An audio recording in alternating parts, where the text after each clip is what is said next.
দুদিন ধরে অনেক ঘোরাঘুরি, অনেক মজা হলো।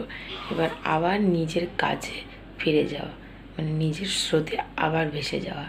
সো যাই হোক, good morning everyone and welcome back to my channel. আজকে সকাল সকালই ব্লগটাকে স্টার্ট করে ফেললাম। এবার নিজের স্রোতে নিজেকে ভাসিয়ে নিয়ে যেতে হবে, মানে স্কুলের জন্য রেডি হয়ে বেরোতে হবে স্কুল। আর এদিকে আমার ঋষি সোনাও ঘুম থেকে উঠে পড়েছে। সোনা, ও সোনা, ও সোনা, ও তো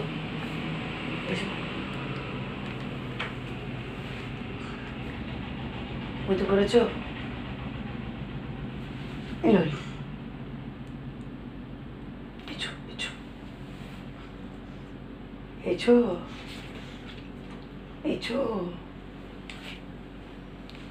স্টেপ বাই স্টেপ ঋষি আসছে। বাসি না, বালিশের পাশে বাসগুলোকে দেখিয়ে না। কে রাখলো? আমি। কেন? না তুমি এসো, সবাইকে গুড মর্নিং বলে দাও। এটা নিয়ে যাবো না, নিও না। সবাই গুড মর্নিংটা বলে দাও। গুড মর্নিং মামা, বসতে রে। চলো।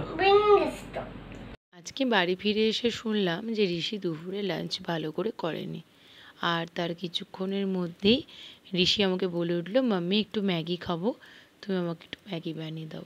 তাই আমি এখন বানাতে বসেছি ম্যাগি। আর এদিকে এনার কাণ্ড দেখো। তুমি একবার ঘুরে আসো।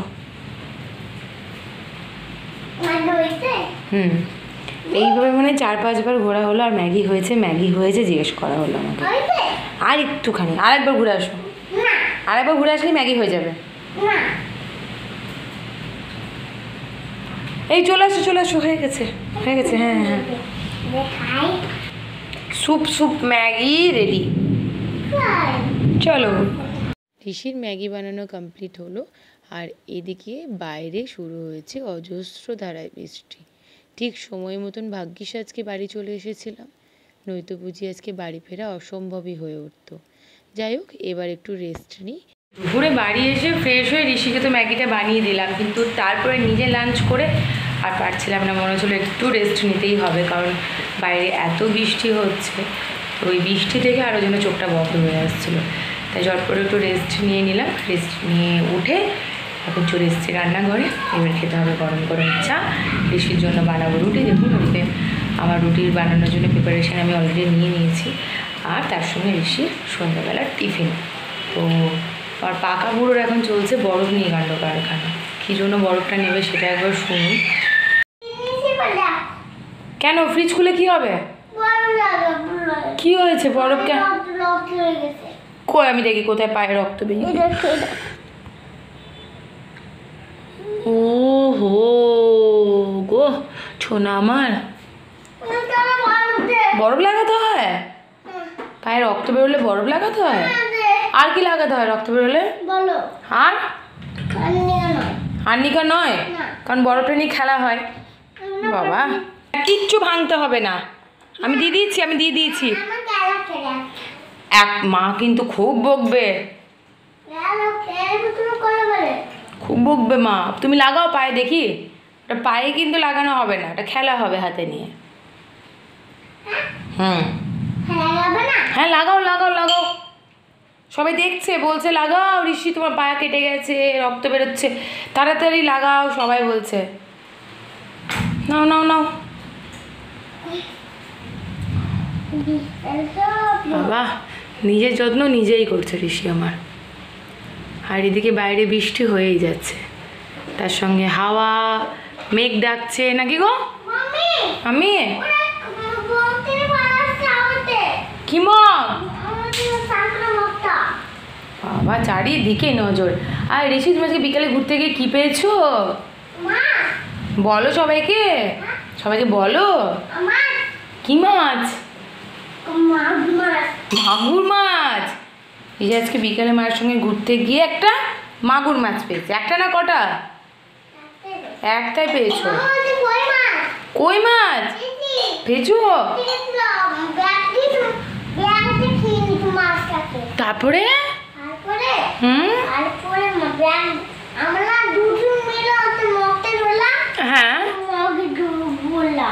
কে ধরলো? মাছটাকে কে ধরলো, তুমি না মা? মা। তুমি মাছ ধরতে পারো না? না মা ধরতে পারে না। পারো না? না। ও ধরতেই পারছে না। বাপ বাপ বলছে মা বলছে খাওয়াই দেবে।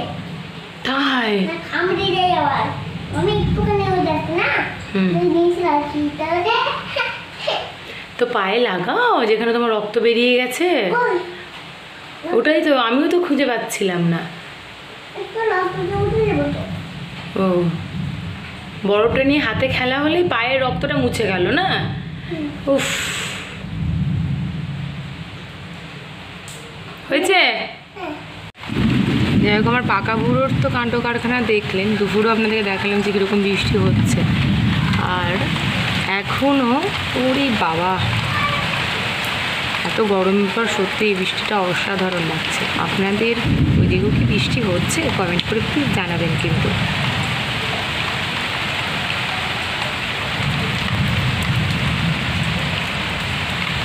মায়ের সারাদিনের ক্লান্তির পর সন্ধ্যের সময় ঋষি যে যত্ন আরতি মায়ের করে, তাতে মায়ের সব ক্লান্তি দূরে চলে যায়। যেমন দেখুন, আজকে সন্ধ্যের সময় কত সুন্দর করে তার ছোট ছেলে তার মাথায় অয়েল ম্যাসাজ করছে। সত্যি দেখেন একটা আলাদাই অনুভূতি জাগে মনে। মাকে কেমন করে তুমি খাইয়ে দাও?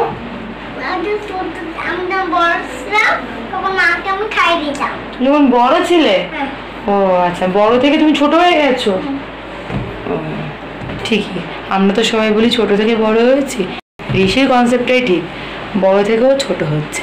যাই হোক, এই কনসেপ্টকে সঙ্গে নিয়েই আজকের ব্লগটাকে এখানে এন্ড করছি। দেখা হচ্ছে কালকে ফ্রেশ ব্লগের সঙ্গে। আজকের ব্লগ আপনাদের কেমন লাগলো কমেন্ট করে জানাতে কিন্তু ভুলবেন না। আর যারা আমার নিউ ভিউয়ার্স তাদেরকে বলবো চ্যানেলটাকে ঝটপট সাবস্ক্রাইব করে দাও, পাশে বেল আইকনটা ক্লিক করে দাও। সো আজকে বলবেন এতটুকু। Till then, bye, take care.